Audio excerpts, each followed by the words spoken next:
ಹಾಂ ಇವಾಗ ನಮ್ಮ ಸಿನಿಮಾದಲ್ಲಿ ತುಂಬ ಅದ್ಭುತವಾಗಿ ಆ್ಯಕ್ಟ್ ಮಾಡಿ ತುಂಬ ಪ್ರೇಕ್ಷಕರ ಚಪ್ಪಾಳೆ ಗಿಡಿಸಿರುವಂಥ ಧರ್ಮಣ್ಣ ಅವರಿಗೆ ಇವರು ಅಷ್ಟೇ ಫಸ್ಟ್ ಸ್ವಚ್ಛ ಮಾಡ್ಕೊಂಡು ವಿಲನ್ನಾಗಿ ಮಾಡಿದ್ದಾರೆ. ವಿಲನ್ ಕಾಮಿಡಿಯಾಗೂ ಮಾಡಿದ್ದಾರೆ. ಅದೇ ಖುಷಿ ನೋಡಿ. ಕಾಮಿಡಿ ಅಂತ ಅಂದ್ರಲ್ಲ, ಆ್ಯಕ್ಚುಲಿ ಕಾಮಿಡಿ ಜನ ಗೊತ್ತಾಗಿದೆ ಸಿನಿಮಾ. ನಾವೇನು ಹೇಳಿದ್ವಿ ಇಂಟರ್ವ್ಯೂಲ್ಲಿ ಸಿನಿಮಾ ಇದ್ರಲ್ಲಿ ನಾವೇನು ಹೇಳ್ತಾ ಬಂದಿದ್ವಿ. ನಾನು ಇವತ್ತೇ ಫಸ್ಟ್ ಸಿನಿಮಾ ನೋಡಿದ್ದು ರಾಜರೋಷವಾಗಿ ಹೇಳ್ತೀನಿ. ಪಕ್ಕಾ ಒಂದು ಲವ್ ಮತ್ತು ಕಾಮಿಡಿ ಫ್ಯಾಮಿಲಿ ಎಂಟರ್ಟೈನ್ಮೆಂಟ್ ಸಿನಿಮಾ.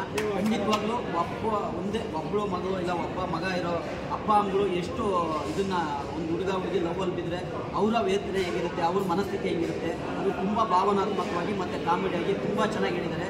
ಖಂಡಿತವಾಗ್ಲೂ ಇಡೀ ಫ್ಯಾಮಿಲಿ ಕುತ್ಕೊಂಡು ನೋಡುವಂಥ ಸಿನಿಮಾ ನಮ್ಮ ದಿಲ್ಖುಷು. ನೀವು ಬಂದರೆ 100% ನಿಮ್ಮ ಇನ್ನು ಖುಷಿಯಾಗುತ್ತೆ. ದಯವಿಟ್ಟು ಥಿಯೇಟ್ರಿಗೆ ಬಂದು ಸಿನಿಮಾ ನೋಡಿ. 100% ನಿಮಗೆ ಇಷ್ಟ ಆಗುತ್ತೆ. ಯಾವುದೋ ಡೈಲಾಗ್ ಎಲ್ಲ ಫುಲ್ ಒಳಗೆ ಹೊಡಿತಿದೆ ಒಳಗಡೆ. ಹೇಳಿ ಡೈಲಾಗ್ ಹೇಳಿ ಒಂದ್ಸರಿ ಬೇಡ. ದೀಪಿಕಾ ಪಡ್ಕೊಣೆ, ಇವ್ರು ನಮ್ಕೊಣೆ. ಆಲ್ ದಿ ಬೆಸ್ಟ್ ಧರ್ಮಣ್ಣ ಅವರೇ, ಒಳ್ಳೇದಾಗಲಿ ನಿಮಗೂ ಕೂಡ. ಮಿಸ್ ಮಾಡ್ದಂಗೆ ಬಂದು ದಯವಿಟ್ಟು ತುಂಬ ಚೆನ್ನಾಗಿದೆ. ಈಗ ನಮ್ಮ ಪ್ರವೀಣ್ ಆ್ಯಕ್ಚುಲಿ ನೋಡಿ ಎಲ್ಲರ ದಿಲ್ಲ ಖುಷಿ ಮಾಡುತ್ತೆ. ನಮ್ಮ ಚಿತ್ರ ಡೈರೆಕ್ಟರ್ ತುಂಬ ಚೆನ್ನಾಗಿ ಡೈರೆಕ್ಷನ್ ಮಾಡಿದೆ. ಎಲ್ಲ ಆ್ಯಕ್ಟರ್ ಕೂಡ ಚೆನ್ನಾಗಿ ಆ್ಯಕ್ಟ್ ಮಾಡಿದ್ದಾರೆ.